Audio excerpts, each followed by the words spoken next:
في هذا الفيديو غادي نتكلموا على شكون هما احسن 5 ديال التونيات كاينين في كاس العالم. اما المركز الخامس كاينه غانا، القميص ديالها مختلف بزاف على باقي المنتخبات، واحد الزخرفه افريقيه وواحد النجمه اللي كبيره اللي عطات واحد اللمسه خاصه. اما المركز الرابع كاينه المانيا اللي جاتنا بواحد القميص ما نقدروا نقولوا عليه حتى حاجه من غير انيق، زوين بزاف، واحد التصميم اللي كيبان عادي ولكن هو واعر.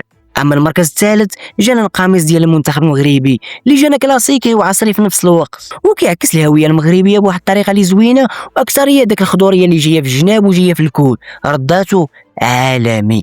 اما المركز الثاني جانا القميص ديال المنتخب البلجيكي اللي فاجئ الجميع بواحد التصميم اللي جريء ومختلف، وهادشي اللي خلاه من احسن الاقمصه اللي كاينين في العالم وكان يستاهل المركز الاول. اما المركز الاول كيجينا القميص ديال المنتخب الاسباني، ماشي القميص الاول، القميص الثاني.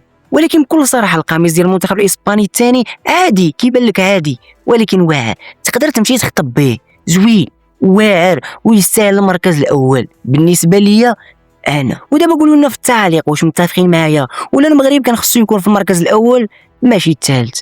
تعليق قدامكم، خذوا راحتكم.